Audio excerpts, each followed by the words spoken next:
So here's a view you won't see too often. You usually never could get to these stickers when you want to find out what oil is in a car and there's no sticker that you can find under the hood and you can't find aftermarket information for some reason.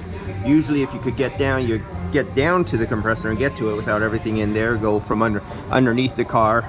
You can find these stickers and find out exactly which kind of OEM recommended, and it's not OEM from the car manufacturer.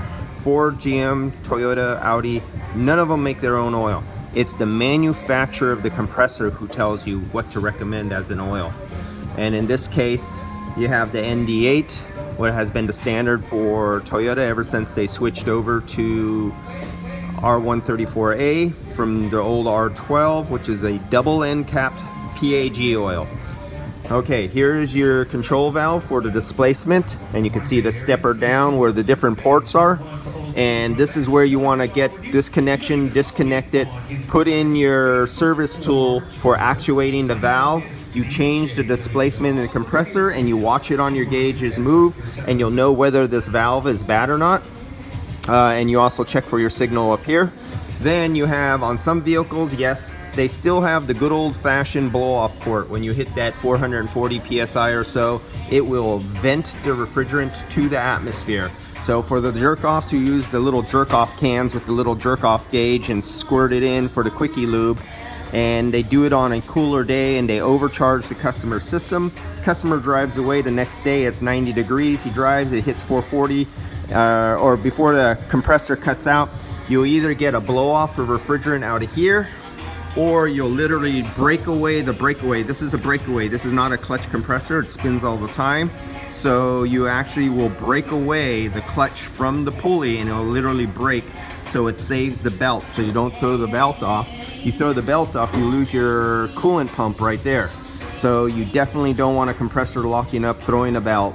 Customer not knowing it, keep driving and roasting an engine. So just splurt off the refrigerant if you have a failure in the high pressure system trinary switch from cutting off your system or anything like that. But usually the guys just wipe out the compressors with those little stupid ass cans they get from the auto parts store anyway. The ones who don't say they're geniuses and it comes out cool out the dash, and next year the customer needs a compressor. Love those guys, they make us lots of money. Do I have any other ones I can hit on here? Front end, the AC on this one. We don't get it, but do the AC on that one. The AC on this one. Can I see anything on this one? Yeah, the electric water pump. Trying to, anything that stands out that I could give you some insight to. Well, here's another one. I think it's an Audi. Yeah, there's another Audi. And this one has a different, this is an earlier model, but you can see the lines are right here, right at the edge of the bumper. So any front end collision that just hits right here takes out these lines right there. You have the regular, you know this is not an e-tron or whatever it's called, which is right behind me. This Q5 is the electric one I showed you on the earlier video. This is another Audi right here. The earlier version, definitely take out your AC right there when it gets hit. Need to do AC on that. And that white one over there, that's another Audi over there. And here we got a Soul, Kia, anything stand out here? Well, we have, let's see, we have our ambient right here, little front end collision, take that out. This one is nice and easy and convenient. So when the technicians put the car back together, usually they won't leave this one off on you. So when it's all put back together, they forgot to put it on because it's pretty obvious they're missing a wire. So they usually don't forget to put this ambient sensor back. And no AC in the corner, so any little slight bumps and collisions, don't take out the AC on this one. Everything is well hidden back in there. You also have the another variable displacement compressor. If I focus in right there, where you see the blue label right there, then go off to the right and come down and you see that black plug right there. So that is your solenoid, your valve for changing the displacement of the compressor, and your access to it is nothing. I mean, there's no way for you to get that without going underneath, pulling the pan on.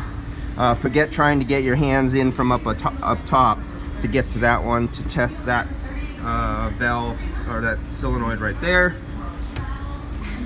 And we have the Toyota front end hit here. And so this is an old plain Jane. Years ago, these used to leak like a sieve. You always seen the oil right here. It was the seal right around the sight glass would seep a little bit. So you would have to change this whole line. This is a short one. Another one, when you see these old Toyota Tacomas and they come in and they're older, and this goes for American vehicles too.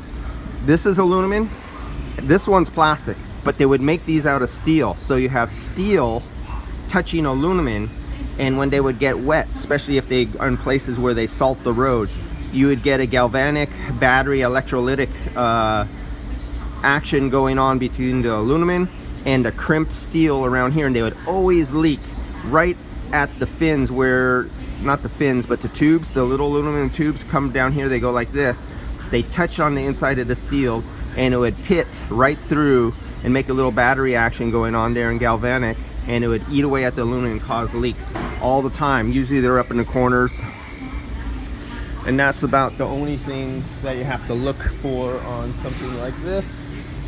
And that's about it. And then where we're at, we're back at, okay, that one's not one. And then we're back at the Prius. And I told you before, be careful with aftermarket condensers, because instead of having that 18 or 21 fins per inch, you get the little one who somebody will give you something like this one here, where it's 10 fins, 14 fins, 12 fins, and this guy's gas mileage will just suck in hot weather, because he'll always be up at 400 psi, because you can't get rid of the heat because they have less cooling tubes and less fins.